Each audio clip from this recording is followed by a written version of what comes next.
Durante 3000 años, los faraones del antiguo Egipto intentaron cumplir su sueño más deseado, la inmortalidad. Había diferentes formas de conseguirlo y cada uno escogió la suya. Pero solamente uno, el más grande, las intentó todas, Ramsés II.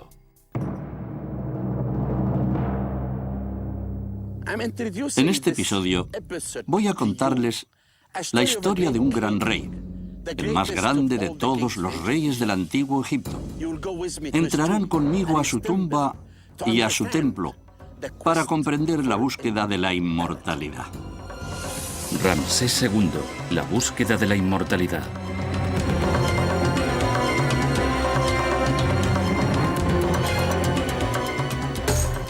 En solo 3000 años, la civilización egipcia apareció, llegó a su cenit y decayó. Sin embargo, consiguió preservar gran parte de su antiguo esplendor y su historia a través de sus monumentos, sus conocimientos y sus hombres. Aunque no podemos describirlos a todos solamente como simples hombres, algunos eran considerables dioses, los faraones. Durante toda la historia de Egipto, ocuparon el trono muchos y diferentes faraones.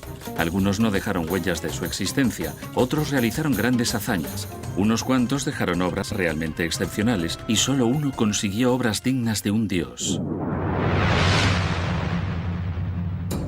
Ramsés II.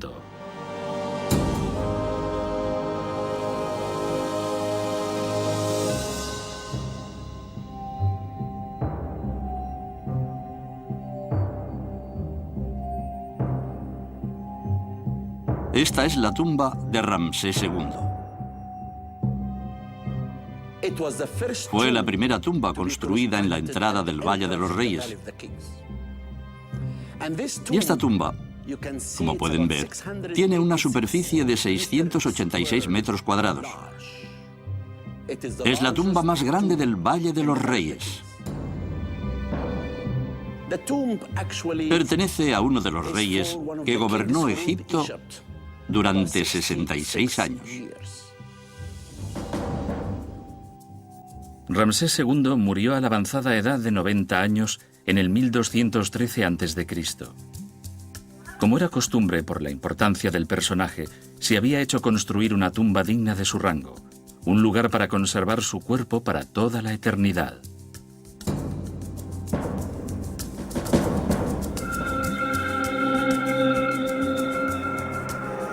El diseño de la tumba KV7 es muy complejo. La gran cámara funeraria se alza sobre 8 pilares que desgraciadamente están muy deteriorados y se llega a ella por un largo corredor. Desde la cámara principal se accede a varias salas secundarias. Aquí reposaba para siempre, sin ser molestado, el cadáver momificado de Ramsés II. La tumba era el lugar más secreto que podía haber, al que nadie podía ni deseaba entrar. Estaban representadas la vida y las obras de Ramsés II y una impresionante demostración de su carácter. Todas y cada una de sus acciones, tanto políticas, religiosas, sociales o económicas, servía a su propósito de autopropaganda.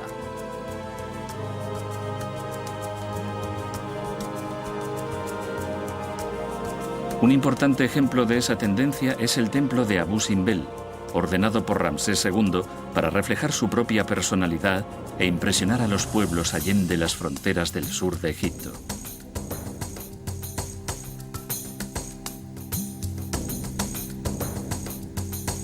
El tamaño del templo es sorprendente. La fachada mide 33 metros de altura y 38 metros de anchura, adornada con 4 enormes estatuas sedentes de Ramsés, cada una de ellas de más de 20 metros de altura. Pero el tiempo no perdona a ningún hombre. Durante siglos, el templo fue olvidado y cubierto por la arena del desierto, donde estuvo oculto hasta 1813, cuando fue descubierto por el explorador suizo Jean-Louis Burckhardt. Sin embargo, fue el italiano Giovanni Belzoni quien en 1817 empezó a retirar la arena y descubrió la entrada.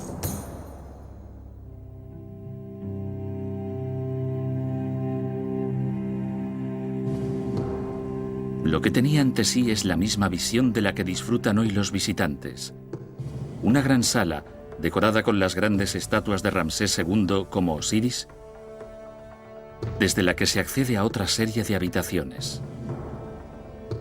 Las paredes están decoradas con escenas de guerra que muestran a Ramsés derrotando y subyugando a los pueblos enemigos.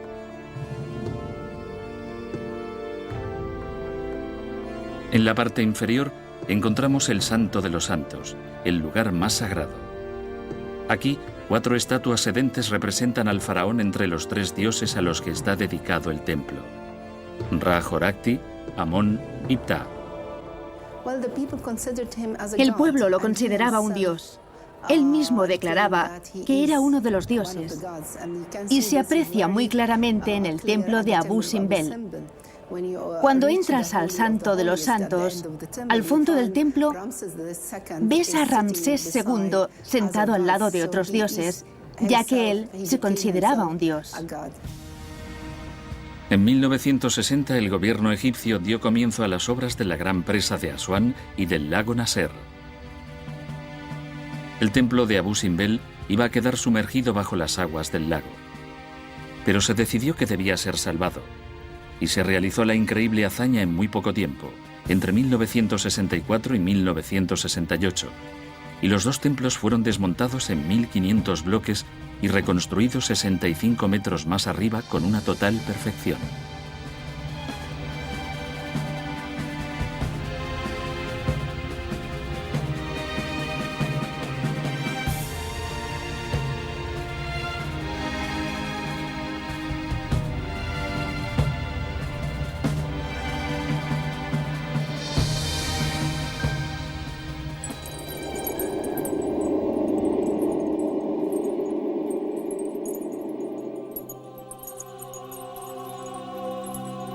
Antes de trasladarlos se estudió detenidamente la orientación, de tal forma que el 22 de febrero y el 22 de octubre, a la salida del sol, se iluminaran las estatuas del fondo. Después de concluidas las obras, este fenómeno tiene lugar un día antes.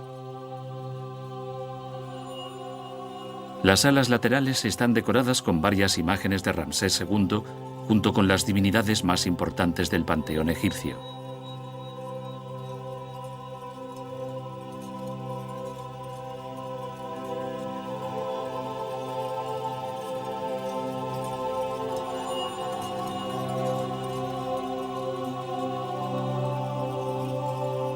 Ramsés tenía un templo más pequeño al lado del principal, dedicado a Hathor, la diosa del amor, y a su esposa, Nefertari. Aunque más pequeño en tamaño, es muy importante. Es el único templo egipcio dedicado a una reina.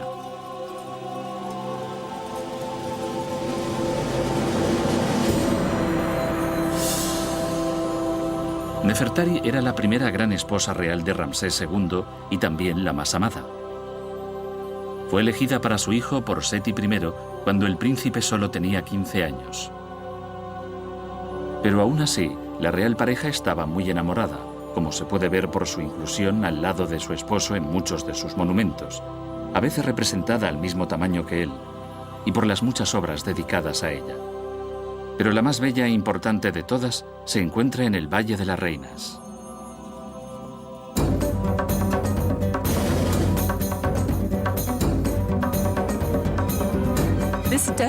Este desolado wadi es el Valle de las Reinas, uno de los cementerios reales del Nuevo Reino. Ramsés II sepultó en este valle a su querida madre, Tuya, y también algunas de sus grandes esposas reales. La más bella de todas esas tumbas es la de su reina principal y favorita, Nefertari.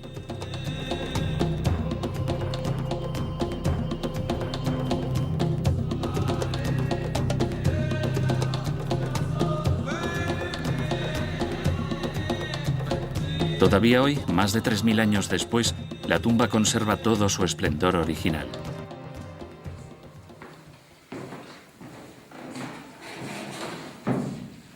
La tumba de Nefertari está considerada la más hermosa de la necrópolis tebana. Y sin duda es realmente increíble. Nefertari era la más importante de las 8 esposas principales de Ramsés II. Se casó con su esposo antes de que ocupara el trono y hasta que murió, el 25º año de su reinado era la más importante, la consorte principal.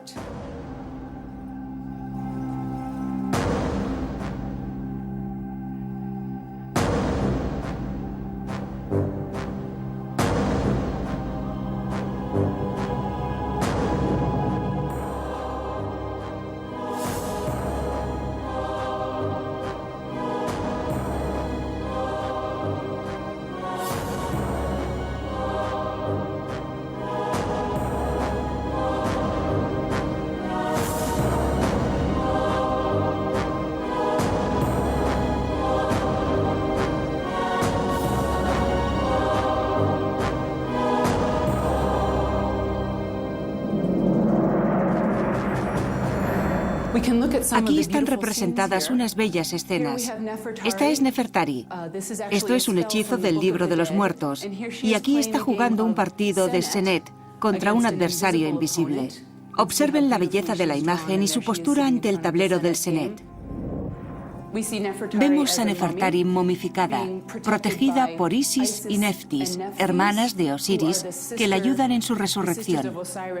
Aquí está en el papel de Osiris. Aquí, otra vez como Osiris. Nefertari, una cinta roja alrededor de la cintura, y aquí está nuevamente como Osiris llevando esa cinta roja. Aquí también pueden ver a Osiris en forma femenina. Normalmente Osiris es masculino, es el rey de los muertos, es el rey del infierno, pero aquí Nefertari se convierte en Osiris. Y ahora bajaremos al infierno. La tumba es la representación del infierno, así que entraremos en el infierno.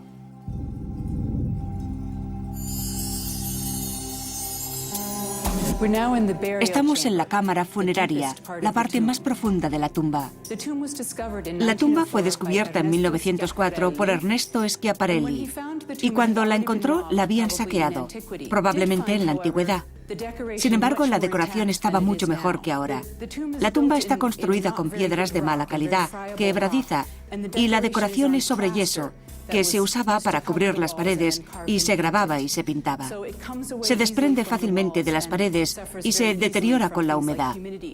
La decoración de la cámara funeraria está dedicada a la interacción de Nefertiti con varios dioses y diosas, y también hay escenas y textos del libro de los muertos.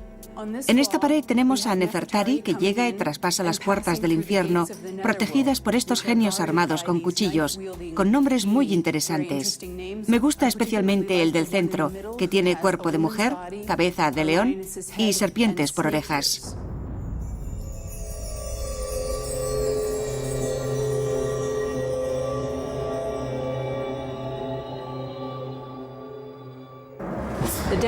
La decoración de este lado de la cámara está muy bien conservada y vale la pena contemplarla. Aquí tenemos unas bonitas representaciones de Nefertari y una galería con algunos de los dioses más importantes del panteón egipcio. Comenzamos con Nefertari, bellamente ataviada, con un vaporoso vestido blanco, con el cinturón rojo alrededor de la cintura. La tiara la señala como reina madre. Lleva colorete en las mejillas y está muy hermosa. Está haciendo una ofrenda al dios Ptah, el dios de Memphis y de los artesanos. Y aquí tenemos nuevamente otra representación igualmente bella de Nefertari. Aquí está con el dios Tot, el dios de la sabiduría y de la escritura. En la pared del fondo tenemos otras hermosas escenas de Nefertari haciendo ofrendas a otros dioses. Aquí tenemos a la reina haciendo una ofrenda al dios Osiris, el rey del infierno, y estos pequeños son los 4 hijos de Horus. Y aquí tenemos a Nefertari haciendo ofrendas, el mismo tipo de mesa de ofrendas, al dios Satón, el gran creador y dios de Heliópolis, que lleva la corona del Egipto unido. Y observen también este cartucho de Nefertari. Su nombre está inscrito en este anillo ovalado como el nombre de un rey. En épocas anteriores, solo el nombre del rey podía estar en estos cartuchos, en este círculo ovalado que simboliza la eternidad. Pero en esa época, los nombres de las reinas importantes también podían inscribirse en los cartuchos. En la pared de al lado, a continuación de esta pared, tenemos una imagen de Nefertari venerando a las vacas celestes y a un buey. Y aquí tenemos una de las escenas más importantes de la tumba. Cuando Nefertari muere, baja a los infiernos y se encuentra con Osiris, y luego, en la hora más oscura de la noche, asume la forma de Osiris, se une a Ra, y al amanecer vuelven a renacer juntos, resucitan y la creación vuelve a empezar. Su existencia es protegida aquí por Isis y Neftis, y se les identifica por sus nombres que llevan en la cabeza.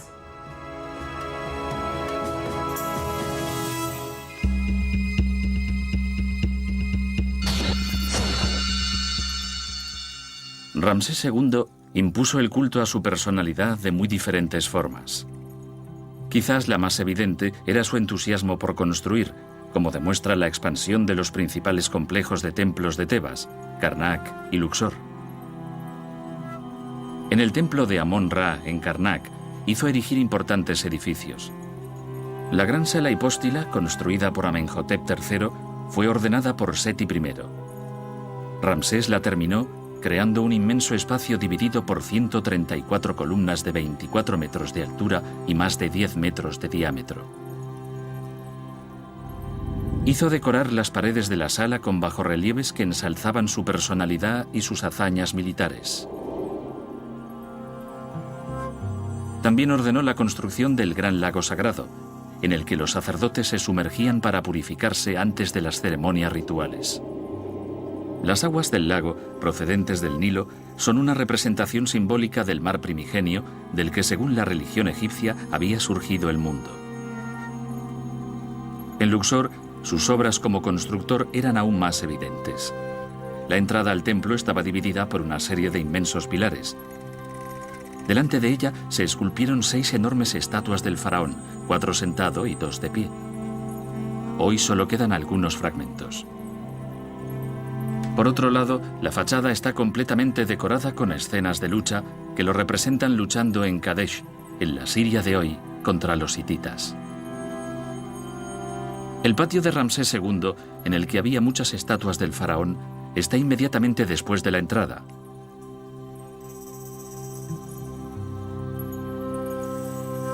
La mezquita de Abu el-Hayash, del siglo XIV, está dentro del patio, y recientemente se ha hecho un descubrimiento muy importante en la mezquita. En julio de 2007 se produjo un gran incendio dentro de la tumba de Abu el-Hayash, y así es como supimos que en esta parte de la mezquita había algo. Lo sospechábamos, porque fue construida en una zona del patio de Ramsés II. Aprovechamos la oportunidad y empezamos a encontrar estas inscripciones que estaban cubiertas por una gruesa capa de argamasa, de arcilla, que ha mantenido y preservado los bajorrelieves y las escenas esculpidas en la época de Ramsés II, que nadie había visto hasta que las descubrimos el pasado mes de febrero.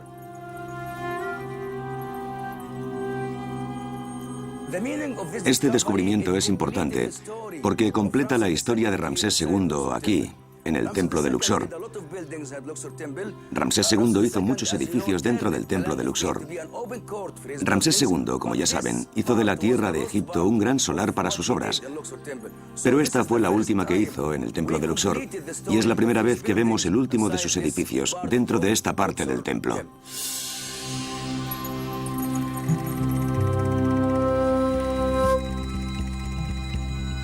Pero Ramsés el constructor hizo mucho más. Creó muchas obras de arte marcadas con inscripciones con su nombre y monumentos decorados con estatuas que mostraban sus triunfos. El mejor ejemplo de sus ideales es el Ramesseum.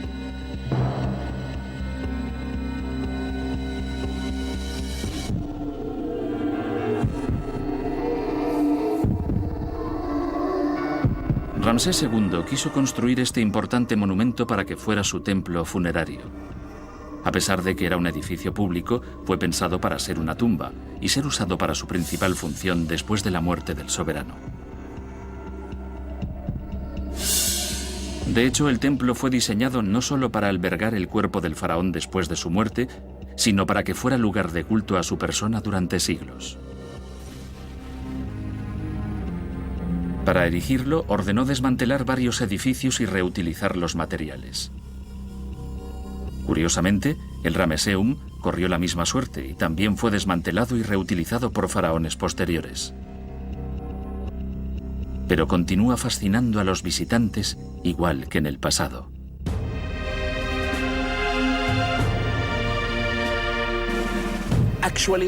Cuando vengo a este lugar, incluso por la noche, puedo oler la historia. Una historia que no se ha escrito, que no se conoce. Pero este hombre era único. Vienes y te sientas al lado de estas estatuas de Ramsés II que pesan unas 1000 toneladas. ¿No les parece increíble? Se esculpieron en Asuán, en granito, y llegaron por el Nilo hasta este lugar. La búsqueda de la inmortalidad de los antiguos egipcios les hizo imaginar esta arquitectura única.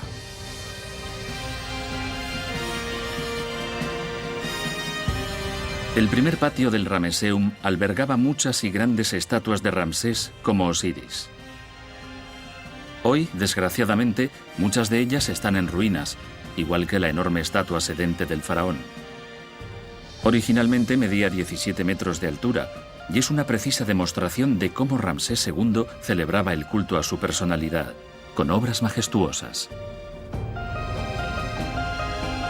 Si algunos de ustedes que me están escuchando ahora vienen algún día y están al lado de estas inmensas estatuas, se sentirán como enanos.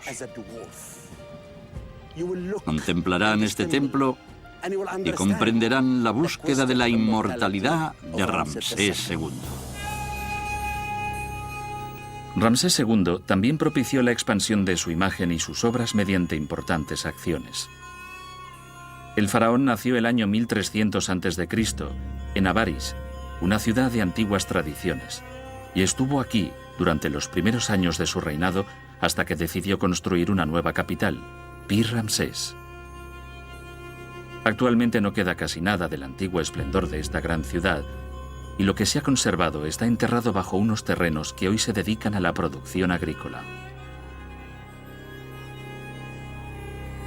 El nombre significa la casa de Ramsés, y vivió en ella hasta su muerte. Pero, ¿por qué quiso Ramsés II construir una nueva ciudad en el delta, tan lejos de lo que siempre había sido el centro principal del poder del antiguo Egipto? La razón número 1 es porque su familia era oriunda de aquí, de los alrededores. El motivo número 2 es político.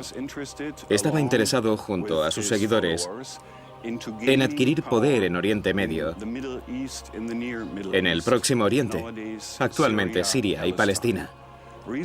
La tercera razón, y obviamente la más importante, era económica. Quería explotar las remotas rutas del norte, tanto por tierra como por mar. Las conexiones por esas rutas eran muy buenas con las actuales Turquía y Grecia, y al llegar al este, incluso a Afganistán y aún más lejos.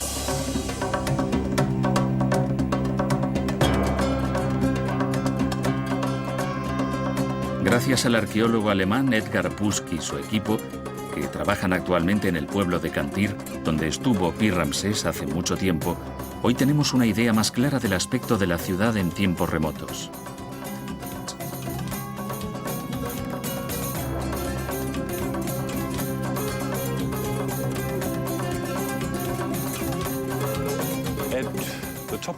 En la cumbre de su esplendor, Pi-Ramsés era una de las ciudades más grandes del mundo, si no la mayor. Ocupaba un área de unos 30 kilómetros cuadrados y puede ser comparable a Roma en su máximo apogeo y en la cima de su esplendor. La mayoría de materiales usados en la construcción de Pi-Ramsés fueron desmantelados y reutilizados en la construcción de una nueva ciudad, Tanis. La razón por lo que se hizo era principalmente religiosa. Los sacerdotes de Amón, dios principal y creador según la cosmogonía tebana, estaban en contra de los de Set, cuyo poder se centraba en la zona occidental del delta.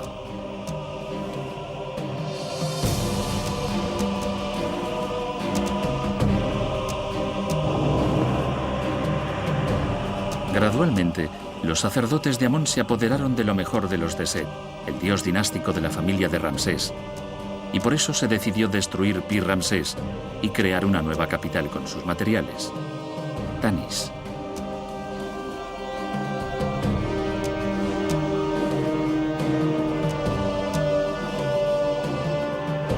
Ramsés II tomó una importante decisión y continuó con la política de sus predecesores, iniciada por la persona que había dado vida a una nueva rama real. Su abuelo, Ramsés I, con quien empezó una importante etapa de la historia egipcia, y con él nació una nueva dinastía, la 19ª, y el poder central empezó a instalarse en el área del delta. Ramsés I reinó muy poco tiempo y le sucedió su hijo, Seti I. Ramsés II era hijo de Seti I y de su esposa Tuya, que también procedía de una importante familia de militares. Ramsés II estaba muy ligado a su madre, construyó monumentos para ella y le dispensaba un trato especial. Ramsés II tuvo un gran papel durante el reinado de su padre. Era comandante en jefe del ejército. También lideró al ejército egipcio en las guerras y ayudó a su padre en sus proyectos de construcción. Cuando murió su padre estaba muy preparado para convertirse en rey. Cuando Ramsés II ocupó el trono de Egipto, disfrutó de la herencia legada por sus antepasados y siguió su trayectoria. Pero construir una nueva capital no era suficiente para el joven faraón. Comprendió que para promover el culto a su poder, tenía que difundir su imagen por todo el reino. La imagen que Ramsés II quería dejar era la de un guerrero joven, dispuesto a luchar y conquistar para gloria de su pueblo. Y así es precisamente como le representan sus estatuas, que sin embargo difieren significativamente de su momia.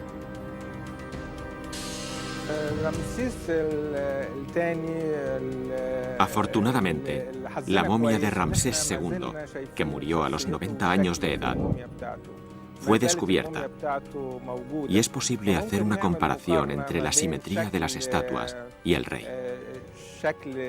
A diferencia de las estatuas de Akenatón, las de Ramsés II no representan al rey como hombre, sino que enfatizan las características físicas de un rey.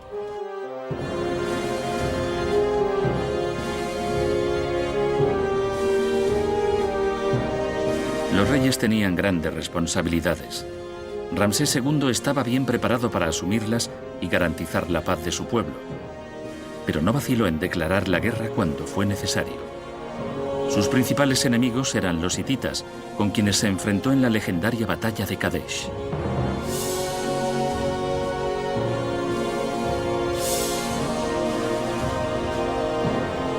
Ramsés quería que los principales templos y monumentos que había construido describieran la batalla detalladamente. Por los bajorrelieves del Rameseum, Karnak y particularmente Abu Simbel, podemos reconstruir los principales momentos de esa batalla.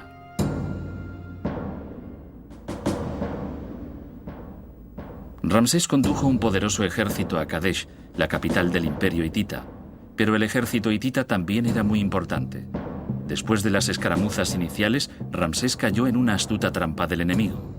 Los egipcios capturaron a 2 espías enemigos que declararon que el ejército hitita estaba muy lejos de Kadesh y que la ciudad estaba indefensa. El faraón se lanzó al ataque, que fue respondido inmediatamente por el ejército hitita, porque al contrario de lo que habían contado los espías, estaba oculto en la fortaleza. Ramsés reorganizó su ejército, atravesó el río Orontes y decidió sitiar la ciudad. Los hititas se defendieron tan bien que al final de la batalla no se llegó a una conclusión, ya que ninguno de los 2 bandos admitía la derrota y ambos se declaraban vencedores. Pero no todo el mundo coincide con esa versión. Primero, estudiando nuestros registros y los registros hititas, podemos afirmar que Ramsés II fue derrotado por los hititas. No ganó la guerra. Yo soy de la opinión de que Ramsés II no ganó la batalla de Kadesh. Y esa es la razón principal de que haya tanta propaganda por todos lados. Y la segunda razón, y más importante, es la historia de los espías.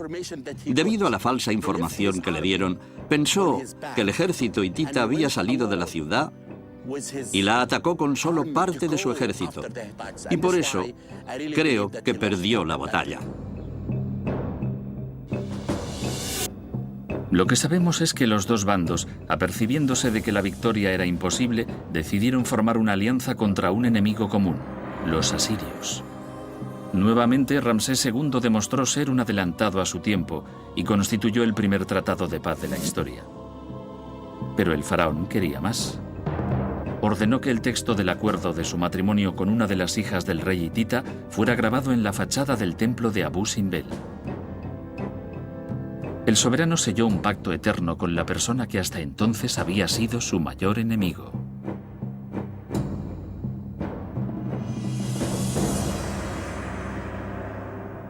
La hija del gran jefe de los hititas, después de haber cruzado Egipto, fue presentada ante su majestad. Su majestad vio que su rostro era hermoso como el de una diosa. Ordenó que su nombre fuera esposa del rey, Maat Honeferu Re, que tenga una larga vida. En Saqqara, un equipo liderado por el arqueólogo Alain Sibi, que investigaba la antigua necrópolis de Memphis, hizo un importante descubrimiento: la tumba de una persona muy vinculada al tratado de paz entre egipcios e hititas. El propietario de la tumba. ¿Quién era el propietario de la tumba? ¿Cuál es el significado de esta tumba? ¿Qué aporta de nuevo? Mucho. Mucho, porque aquí tenemos la pista, la principal. Aquí tenemos dos nombres, con dos títulos. Tenemos un nombre elegible.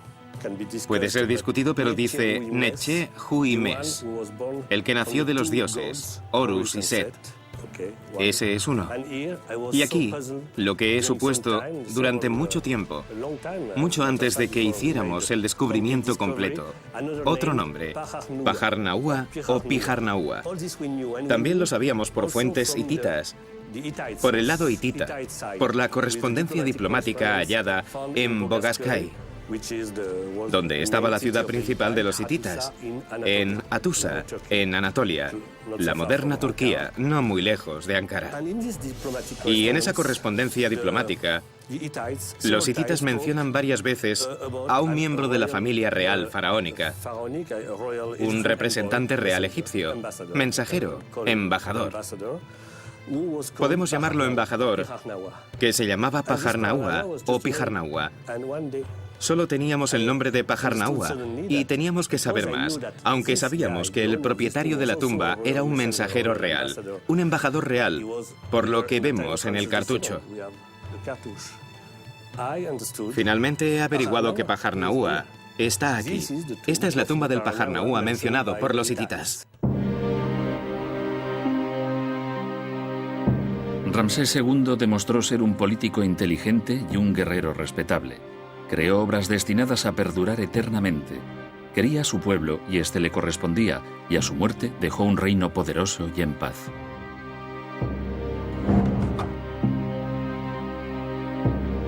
Esto llevó a su heredero, Merentá, a enfrentarse a la difícil situación, si no insoportable, de ser comparado continuamente.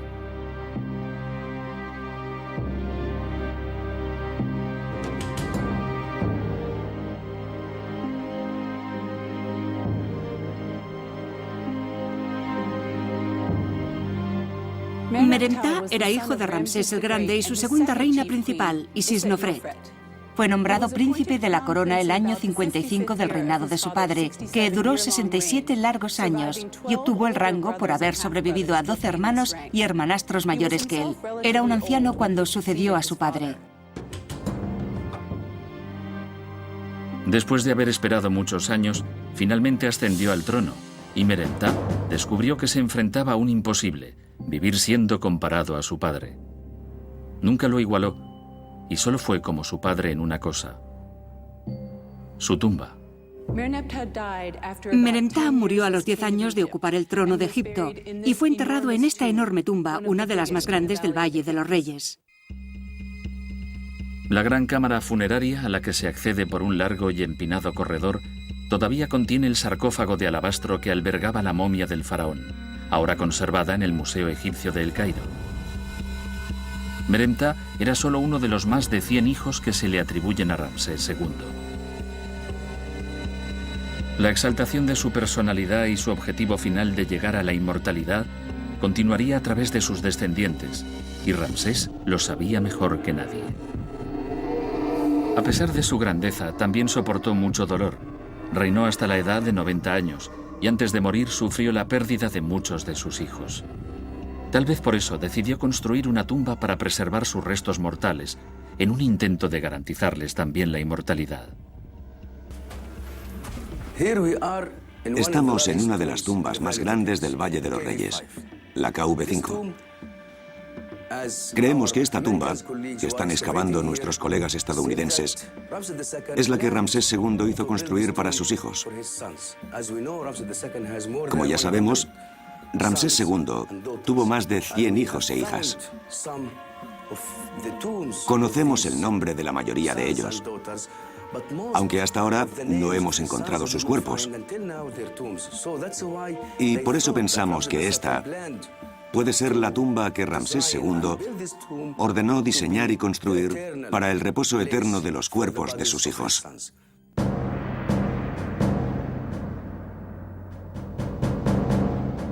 En 1825, el arqueólogo inglés James Barton descubrió la entrada de una tumba identificada como la KV5.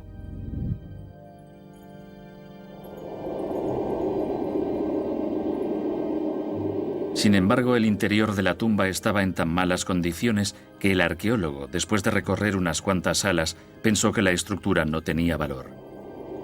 La tumba fue olvidada durante más de 150 años. En 1989, el arqueólogo estadounidense Ken Weeks redescubrió la entrada e inició una investigación profunda y sistemática.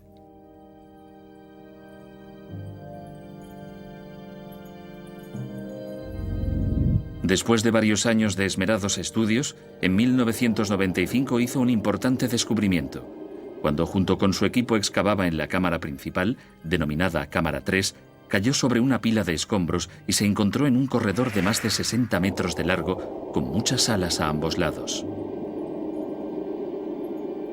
El descubrimiento fue considerado el más importante desde el de Tutankamón.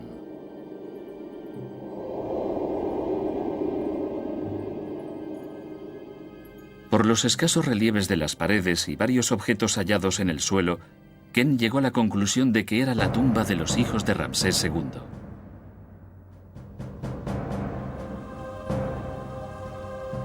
Una idea que no es compartida por todos. Esta tumba es la más grande del valle. Esta tumba es un gran misterio. Hay mucho que descubrir. Esta tumba necesita más restauraciones, seguir excavando, y por eso creo que es un gran misterio asociado al Valle de los Reyes. Nadie sabe exactamente qué les ocurrió a las momias que estaban preservadas en la KV5. Posiblemente algunas fueron robadas o destruidas, otras podrían haber sido trasladadas a otro lugar para protegerlas mejor y evitar así que las encontraran los ladrones de tumbas, como sucedió con la momia de Ramsés II.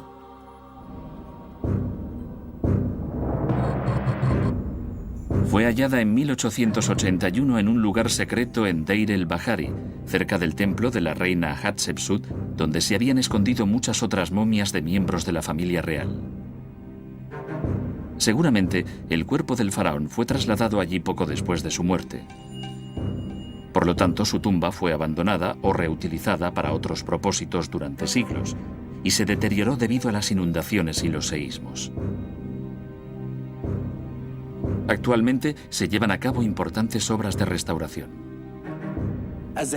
Como director de antigüedades, he buscado personal que restaure esta tumba. Hay muy pocas escenas que podamos ver, pero todavía conserva la esencia del rey más famoso del antiguo Egipto, Ramsés el Grande.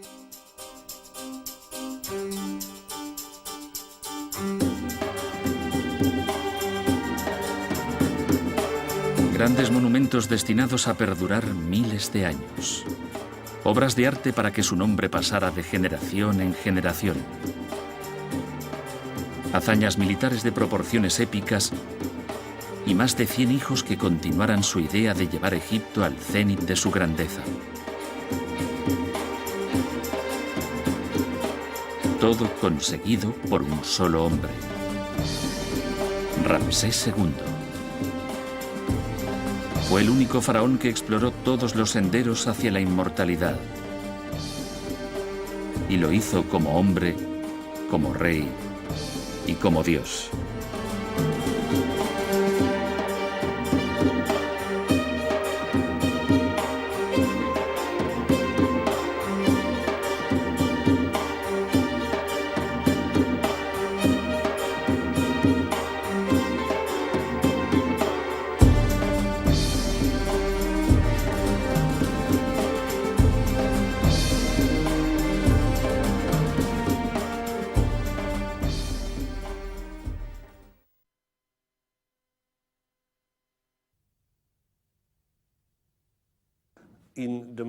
En el mes de mayo de 2000, recuerdo que estábamos aquí.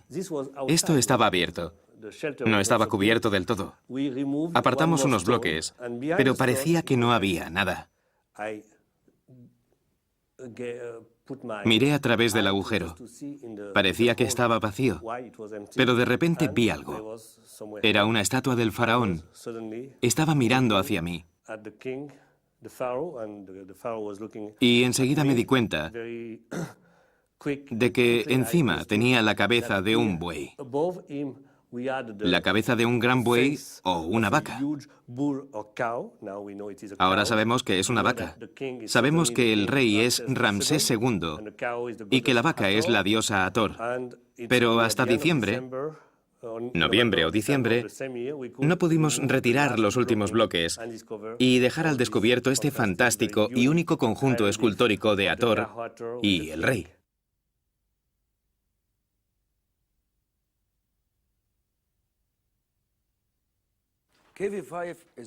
La KV5 es una de las tumbas más grandes del Valle de los Reyes. Fue descubierta por un grupo de excavación estadounidense que sigue trabajando aquí desde hace mucho tiempo y creen que fue construida para los hijos de Ramsés II. Debemos esperar a terminar las excavaciones en esta tumba, a que la misión termine las excavaciones, y hasta entonces no podremos llegar a ninguna conclusión, ni saber exactamente para quién fue construida esta tumba y cuál era su función, aunque hasta ahora se han hallado más de 134 pasillos y cámaras. También se han encontrado los nombres de algunos de los hijos de Ramsés II. Se han encontrado restos humanos, muchos trozos de cerámica y una magnífica estatua de Osiris al final del corredor principal. Esta tumba es un misterio para nosotros. Hay muchas incógnitas en esta tumba. Pero debemos esperar hasta que la misión termine las excavaciones. Y entonces sabremos exactamente quién construyó esta tumba y para quién. Pero hasta entonces mantenemos la teoría de que es la tumba que Ramsés II construyó para sus hijos. El faraón tuvo muchos hijos e hijas.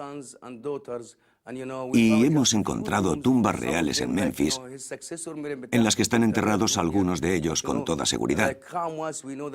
Pero no hemos hallado el resto. Así que, ¿dónde están enterrados sus hijos? ¿Dónde están sus tumbas? Por eso, cuando finalicen estas excavaciones, tal vez resolvamos el enigma de los hijos de Ramsés II.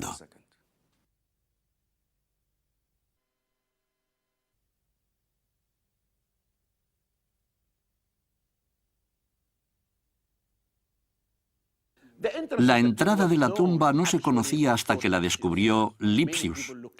Muy pocas personas habían entrado, pero Lipsius supo entonces, en 1930, que había una tumba, pero no sabía que era la tumba de Ramsés el Grande.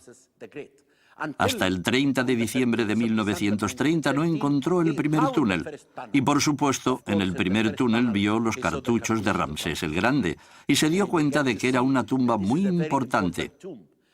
Vinieron más arqueólogos, siguieron excavando y en 1950 encontraron el segundo pasillo y descubrieron escenas de Amón y Ra, escenas de la diosa Maat, escenas de Isis y el rey haciendo ofrendas a los dioses, rindiendo pleitesía a los dioses. Y la otra son los libros colocados dentro de la tumba.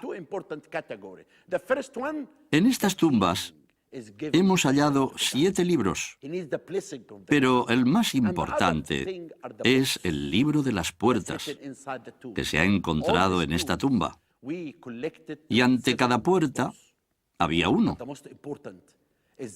El rey tenía que hacer un difícil viaje antes de llegar al final, y vivía como Osiris en su lecho.